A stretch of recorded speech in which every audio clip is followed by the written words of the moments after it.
मेरे प्यारे भाइयों, कैसे हो आप सब। आज हम स्टार्ट करने जा रहे हैं अपना पार्ट सेकंड क्लास 10th के लिए। जो विज्ञान की कक्षाएं हम ला रहे हैं, साइंस की जो क्लासेस ला रहे हैं, उसका पार्ट सेकंड लेके आ रहे हैं। सेकंड चैप्टर अम्ल, क्षार एवं लवण का। कल हमने अम्ल, क्षार और लवण के बारे में कुछ डिस्कस कर लिया था। आज उससे आगे हम बढ़ने वाले हैं। जहाँ तक हमने डिस्कस कर लिया था उसके बाद में आगे देखो, क्षारों के बारे में हमने सूचक पढ़े थे, फिर हमने अभिक्रियाएं पढ़ी थी, अम्ल व क्षार की परस्पर अभिक्रिया देखी थी, जलीय विलयन में अम्ल व क्षार क्या दर्शाते हैं इनके बारे में, और यहाँ पे आपको डायग्राम द्वारा भी समझाया गया था। फिर अम्लों और क्षारों में समानताएं देखी गई थी। सार्वभौम सूचक भी हमने पढ़ा। आज से हमें स्टार्ट करना है जो हमारा चैप्टर है, उसका पार्ट के सेकंड के अंदर पढ़ेंगे हम पीएच स्केल। वॉट स्केल क्या होगी इसके बारे में डिस्कस करते हैं। किसी विलयन में उपस्थित H+ आयनों की सांद्रता ज्ञात करने के लिए एक स्केल विकसित किया गया जिसे पीएच स्केल कहा जाता है। क्या ज्ञात करने के लिए? H+ आयन, H+ जो आयन है उनकी सांद्रता ज्ञात करने के लिए एक जो पीएच स्केल है ना, उसका निर्माण किया गया। जैसे हम किसी लेंथ नापते हैं, कभी कुछ लेंथ नापते हैं, तो उसके लिए भी हम क्या लेते हैं, मीटर के अंदर स्केल लेते हैं, एक मीटर स्केल लेते हैं, है ना। ऐसे ही फुट नापने के लिए हम एक स्केल लेते हैं, कितने फुट है। तो वैसे ही पीएच मानने के लिए, यानी कि अम्ल और क्षार को नापने के लिए, क्या नापने के लिए अम्ल व क्षार को नापने के लिए, प्लस आयन उनको नापने के लिए हमने एक पीएच स्केल का निर्माण किया था, है ना।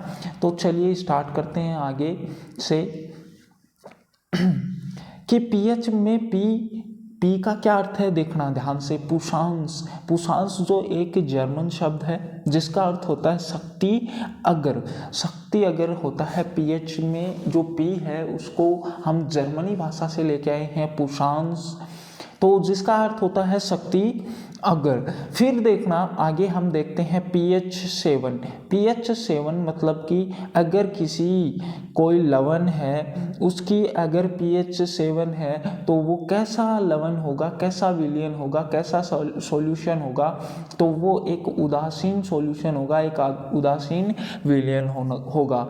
उसके बाद में देखो कि अगर भी 7 से छोटी होगी तब तो अम्ल होगा, ठीक है, जो आपको दिखाई दे रहा है। अगर pH7 से बड़ी है तो वो क्षारीय होता है। कैसा होता है? क्षारीय होता है, क्षारीय, ठीक है। फिर उसके बाद में आगे डिस्कस करते हैं। आगे दे रखा है स्केल। ये बहुत अच्छा पॉइंट है आपके लिए, तो इसको थोड़ा सा ध्यान दें।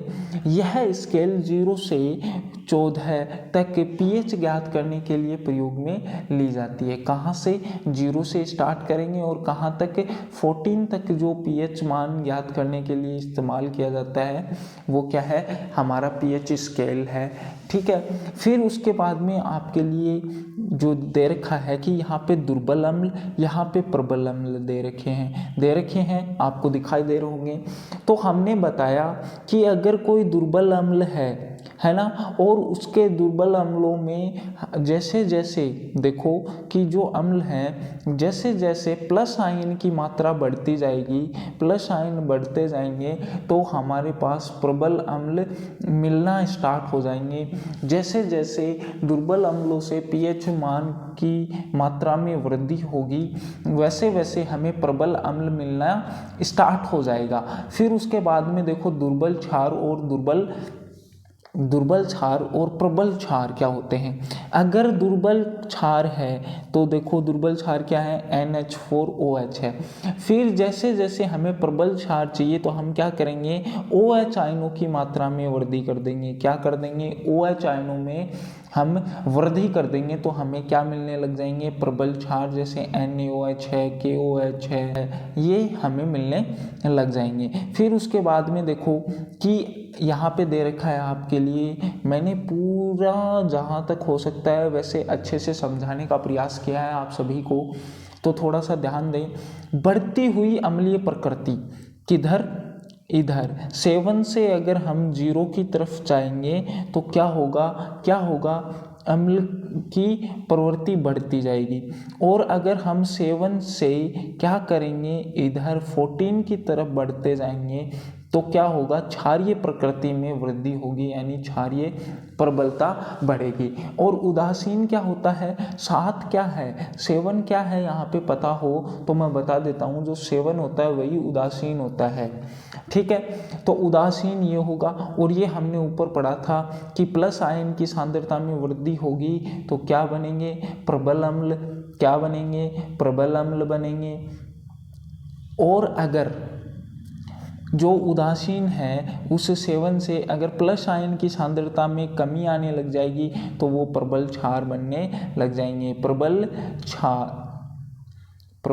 क्षार बनेंगे। समझ में आ रहा है, देखिए ध्यान से। H प्लस आयन की वृद्धि होगी तो प्रबल अम्ल बनेंगे। H प्लस आयन की कमी जैसे जैसे होती जाएगी तो क्षार बढ़ते जाएंगे। OH माइनस की मात्रा, OH की मात्रा बढ़ती जाएगी, ठीक है। फिर आगे चलते हैं हम, दैनिक जीवन में pH का महत्व क्या है। हमारे दैनिक जो जीवन है उसमें pH का महत्व क्या है, तो देखना आपके लिए ये है कि पौधे और पशु pH के प्रति संवेदनशील हैं। क्या है, पौधे और पशु pH के प्रति संवेदनशील है। हमारे शरीर में 7.0 से 7.8 pH पराशर के बीच कार्य करता है।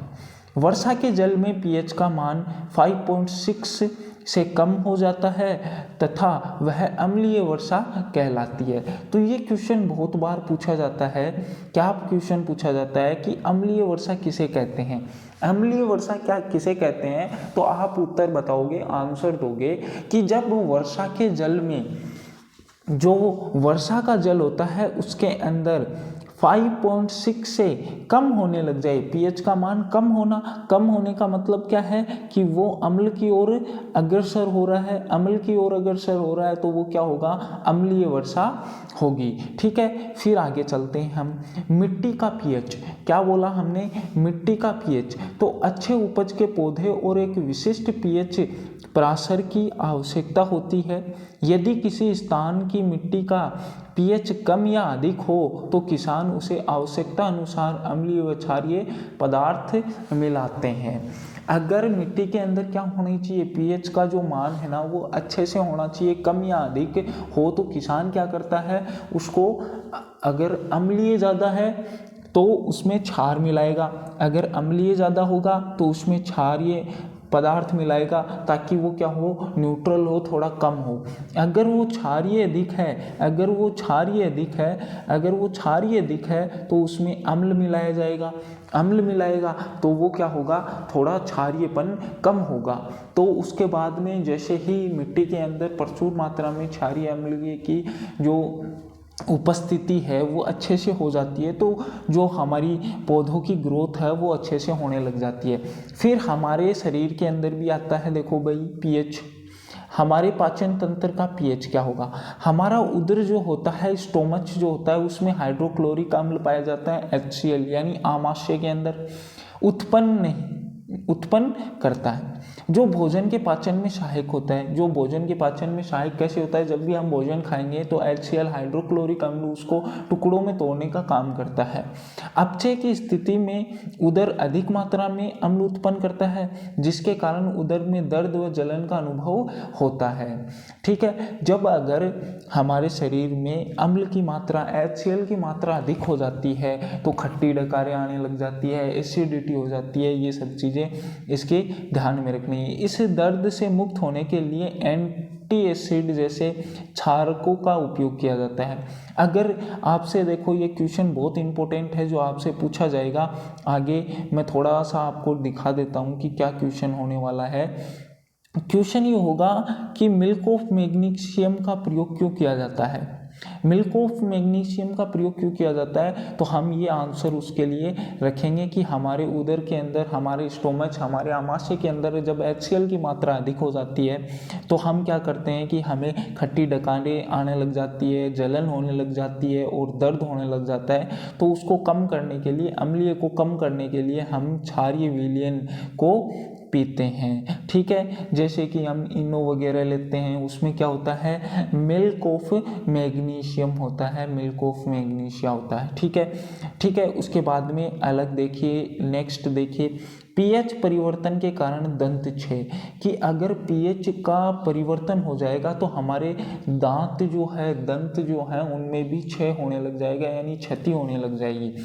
मुंह के पीएच का मान 5.5 से कम होने पर दांतों का क्षय प्रारंभ हो जाता है, यानी दांत झड़ने लग जाते हैं, टूटने लग जाते हैं, हिलने लग जाते हैं। ठीक है, दांतों का एनिमल, यानी कि हम एनिमल क्या होता है पता होगा, कि सबसे शरीर में सबसे कठोर तत्व होता है एनिमल, शरीर का सबसे कठोर तत्व है एनिमल, है ना। इस एनिमल का क्या होगा, एनिमल का कैल्शियम फास्फेट से बना होता है, जो शरीर का सबसे कठोर पदार्थ होता है। ये जल में नहीं घुलता है, लेकिन मुंह में पीएच का मान 5.5 से कम होने पर क्या हो जाता है, संसारित हो जाता है, यानी कि कम क्षय होने लग जाता है। ठीक है, इस क्षय को दूर करने के लिए क्षारीय दंत मंजन का प्रयोग किया जाता है। जैसे कि किसी जो क्षारीय दंत मंजन क्या होता है, जैसे ऐड देखा होगा आपने ऐड देखा होगा, विज्ञापन देखा होगा, जिसके अंदर ऐसे बोलते हैं कि क्या आपके टूथपेस्ट में नमक है, क्या बोलते हैं, क्या आपके टूथपेस्ट में नमक है। तो वो इसीलिए बोलते हैं कि अगर अम्लीय मात्रा की अधिकता हो जाएगी तो हमारे जो दांत हैं वो क्या होने लग जाएंगे, झड़ने लग जाएंगे, टूटने लग जाएंगे। तो उसकी जगह क्या बोलते हैं कि आपके जो दंत मंजन है उसमें क्या नमक है, ऐसे एडवर्टाइज आपने देखे होंगे, तो वो इसीलिए बोले जाते हैं। ठीक है, तो ये क्या करता है, पीएच को कम कर देता है, यानी नमक एक क्या है, क्षारीय पदार्थ है ना, खाने में कड़वा होता है तो क्षारीय पदार्थ है। तो ये आपके दंत मंजन में प्रयोग में लिया जाता है ताकि आपके दंतों का क्षय ना हो। पशु एवं पौधे द्वारा उत्पन्न रसायनों से आत्मरक्षा, देखो मधुमक्खी का डंक एक अम्ल छोड़ता है। मधुमक्खी का तो हमने पढ़ा होगा टार्ट्रिक एसिड होता है, जिसके कारण दर्द व जलन का अनुभव होता है। डंक मारने और अंग में बेकिंग सोडे का उपयोग से आराम मिलता है। अगर जहाँ डंक मारा है वहाँ पर अगर हम बेकिंग सोडा लगाते हैं तो हमारा जो मधुमक्खी से जो सूजन आती है, जो दर्द होता है, जो जलन सी लगती है, उसमें थोड़ी सी राहत मिलती है।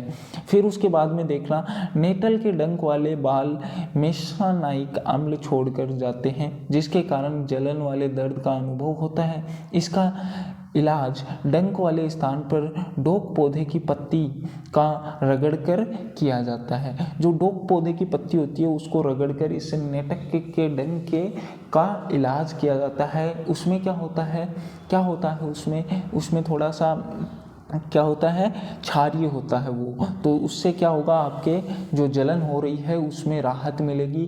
और मधुमक्खी के डंक मारने से भी आपको क्या बढ़ती है, अम्लीयता बढ़ती है। तो उसको कम करने के लिए हम घर में शायद वो भी लगाते हैं, सरसों का तेल और उसके साथ नमक भी लगाते हैं, है ना।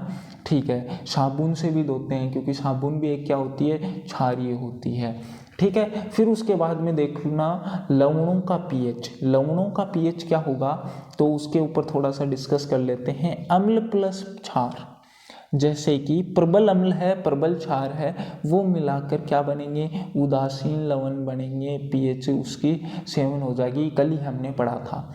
प्रबल अम्ल व दुर्बल क्षार मिलकर अम्लीय ही रहेंगे, क्योंकि प्रबल कौन है, अम्ल है, तो अम्ल प्रबल है तो वो अम्लीय रहेंगे।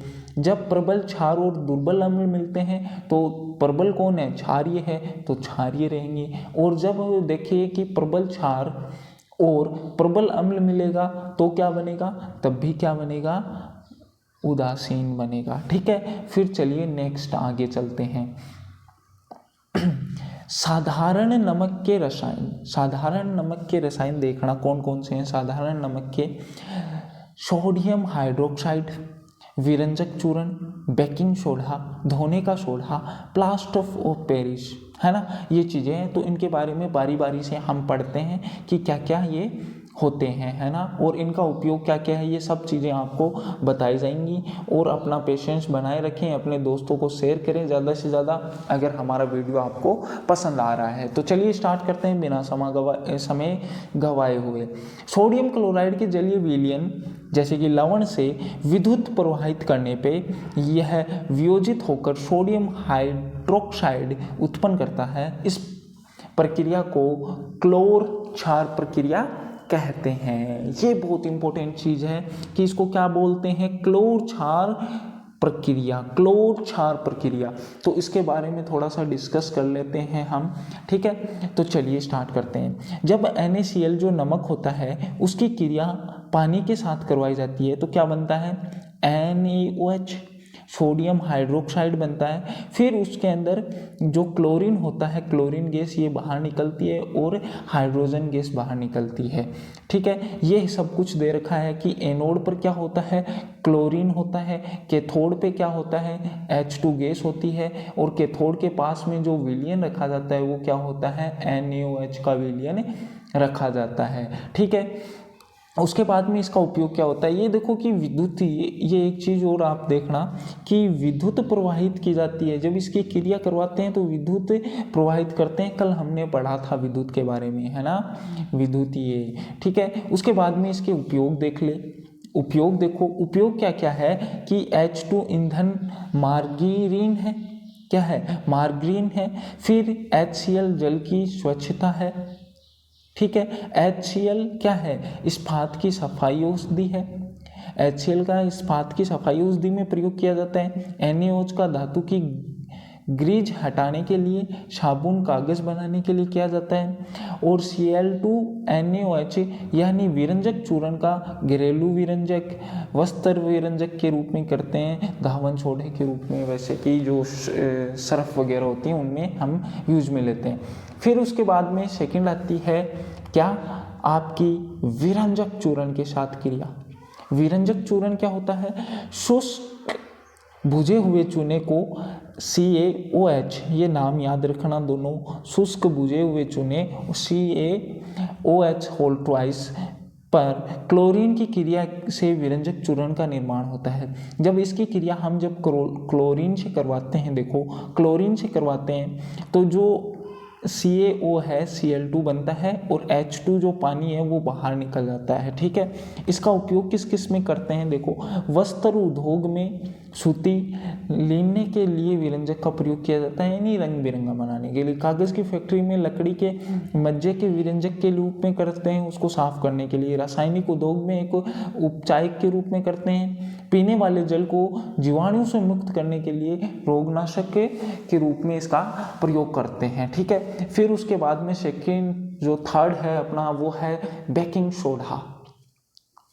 बेकिंग सोडा क्या होता है, NaCl प्लस H2 की क्रिया जब हम कार्बन डाइऑक्साइड और अमोनिया के साथ करवाते हैं तो NH4Cl बेकिंग सोडा, NHO4 और NaHCO3 बेकिंग सोडा बनता है। यह एक प्रबल असंक्षारण क्षारक है और खाना पकाते समय गर्म करने पर इसमें निम्न अभिक्रियाएं होती हैं। जब हम खाना पकाते हैं और जब इसको गर्म करते हैं तो क्या अभिक्रियाएं होती है, NaHCO3 को जब गर्म किया जाता है तो NaCO3 बनता है, H2 पानी बाहर निकलता है, कार्बन डाइऑक्साइड बाहर निकल जाती है, ये चीज़ें बनती हैं, ठीक है। इसका उपयोग भी देख लेते हैं, क्या क्या उपयोग है इसके उपयोग क्या क्या हैं, ये देखिए। इसके उपयोग हैं, पहला है बेकिंग पाउडर बनाने में बेकिंग सोडा प्लस टार्ट्रिक अम्ल का प्रयोग करके हम बेकिंग सोडा बनाते हैं। अब इस अभिक्रिया में उत्पन्न CO2 के कारण पाउरोट व केक में खमीर उठ जाता है। इस अभिक्रिया से क्या होगा, जैसे कि जो होती है केक होता है उसके अंदर खमीर उठने का मतलब क्या है कि झाग जैसा उत्पन्न हो जाता है तथा इसमें यह मुलायम और स्पंजी से लगता है। अगर किसी चीज़ को हमें स्पंजी बनाना है तो उसमें क्या मिलाते हैं, बेकिंग सोडा, जैसे आपने सुना होगा खाने वाला सोडा, ये चीज़ें हम मिलाते हैं। यह एसिड का एक संगठक है। एंटीसिड का एक ही संगठक है। इसका उपयोग सोडा अम्ल व अग्निशामक में भी किया जाता है। अग्निशामक क्या होता है? जो आग बुझाने के काम आता है अग्निशामक, उसमें भी इसका प्रयोग किया जाता है। फिर देखो आपके लिए नेक्स्ट दे रखा है धोने का सोडा Na2CO3H 10H2O। ये भी अच्छा फॉर्मूला है जो आपको याद होना चाहिए धावन सोडे का। सोडियम कार्बोनेट पुनः है क्रिस्टल में धोने का सोडा प्राप्त होता है। यह एक क्षारीय लवण होता है। क्षारीय लवण होता है NaCO3 प्लस पानी, ये अगर मिलते हैं तो ये क्या बनाते हैं? Na2CO3OH। इसमें देखो कार्य कैसे करते हैं, इसके अंदर आपने थोड़ा सा नहीं पढ़ा होगा लेकिन मैं बता दूं, ऐसा सा भाग होता है इसके अंदर ऐसे मुंह सा होता है, फिर इसके पूंछ होती है, इसके अंदर ये मैल को इकट्ठा करता है, फिर इसके अंदर हम पानी के साथ ये क्या होता है इसको इकट्ठा कर लेता है और पूंछ से अलग होकर ये टूटकर फिर क्या करता है पानी के साथ मैल को बाहर निकाल देता है। ठीक है, यह आगे आप 12th में 11th-12th में पढ़ोगे तो मैं थोड़ा सा आपको इसके बारे में बता देता हूँ। इसका उपयोग कागज, साबुन व कागज उद्योग में होता है। इसका उपयोग बोरेक्स के उत्पादन में होता है। इसका उपयोग घरों में साफ सफाई के लिए होता है। जल की स्थायी कठोरता को हटाने में इसका प्रयोग होता है। ये सब चीज़ें आपको समझनी है, याद करनी है। ठीक है, उसके बाद में हम नेक्स्ट देखते हैं अपना जो है वो है plaster of Paris. Plaster of Paris का उपयोग किस में किया जाता है? अगर किसी की हड्डी टूट जाती है, कोई अगर बदमाशी करता है, कोई गुंडा बनने की कोशिश करता है, गैंगस्टर बनने की कोशिश करता है, तो उनकी हड्डियां टूटती रहती हैं। ऐसे बच्चे बहुत देखे होंगे आपने। तो वो क्या करते हैं, उनको लेकर जाते हैं हॉस्पिटल में और उनको प्लास्टर करवाया जाता है। तो यही होता है प्लास्टर, इसी से होता है। जिप्सम जो होता है, जिप्सम को 373 केल्विन पर गर्म करने पर यह जल के अणुओं को त्याग कर कैल्शियम सल्फेट हेमीहाइड्रेट अर्धहाइड्रेट यानी POP बना लेता है। यह सफ़ेद चूना होता है जो जल मिलाने पर यह पुनः जिप्सम बनकर ठोस पदार्थ बनता है। ठीक है, इसके बाद में इसकी जो अभिक्रियाएं दे रखी हैं इसको थोड़ा सा ध्यान से देख लें। अभिक्रिया क्या है कि जब CaSO4 की क्रिया जो पानी के साथ करवाते हैं तो CaSO4 और पानी जिप्सम बना लेते हैं। फिर इसके उपयोग देख लो, उपयोग क्या क्या है इसके उपयोग देखो फटाफट जल्दी से। इसका उपयोग क्या है? प्लास्टर और पेरिस का उपयोग डॉक्टर टूटी हुई हड्डियों को सही करने में करता है, ये हमने पढ़ लिया। इसका उपयोग खिलौने बनाने, सजावट सामान बनाने के लिए किया जाता है। इसका उपयोग सतह को चिकना बनाने के लिए भी किया जाता है। ठीक है, क्रिस्टल का जल आगे जो है क्रिस्टल का जल लवण के एक सूत्र इकाई में जल के निश्चित अणुओं की संख्या को क्रिस्टल का जल कहते हैं। क्या बोला हमने? लवण के एक सूत्र होगा उसमें इकाई में जल के निश्चित अणुओं की संख्या, कि जल के निश्चित अणु इसमें लवण में मिला दिए जाएं तो ये एक क्रिस्टल का जल बन जाता है। ठीक है, इसके कुछ उदाहरण दे रखे होंगे आपको, वो भी दिखा देता हूँ मैं। उदाहरण ये रहे, क्या है? CuSO4 5H2O में क्रिस्टल में जल के 5 अणु हैं। देखो जल के कितने अणु हैं? 5 अणु। 5H2O तो पानी तो ये हो गया H2O, क्या हो गया? H2O तो क्या हो गया? पानी हो गया। और अणु कितने हो गए? 5 हो गए। ऐसे ही 10H2O है, 10H2O है तो इसमें 10 है, इसमें 2 है तो ये 2 है। ठीक है, ये चीज़ आपको समझ में आई होगी। जल के अणु यानी कि उसके आगे लिखने वाली वैल्यू को क्रिस्टल के जल के अणु बोलते हैं। ठीक है, चलिए आगे चलते हैं। ये हो गया आपका चैप्टर कंप्लीट। आज ये आपका चैप्टर कंप्लीट हुआ। सेकंड, आपसे कुछ मैं ज़्यादा नहीं बोलना चाहूँगा, बस इतना ही बोलना चाहूँगा। अगर आपको कुछ समझ में आया है, आपको लगता है कि ये चैप्टर हमारा बहुत अच्छे से जा रहा है और हमें पढ़ने में मज़ा आ रहा है, तो आप लाइक शेयर एंड सब्सक्राइब बिल्कुल करें और अपने दोस्तों को बताएं ज़्यादा से ज़्यादा कि जो हम पढ़ा रहे हैं वो कितना इम्पोर्टेंट है।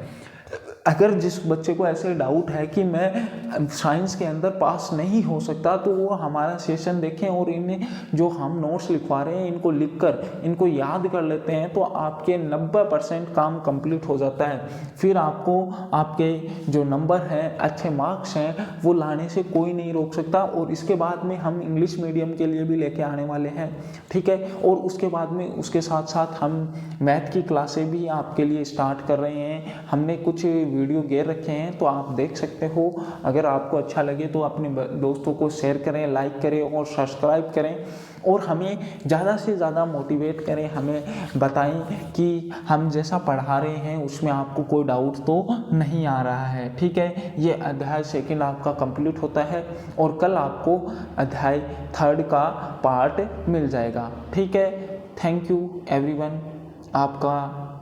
आपके YouTube चैनल पे बहुत बहुत स्वागत था। तो कल हम मिलते हैं फिर से, आपके लिए एक नया वीडियो लेकर हाजिर।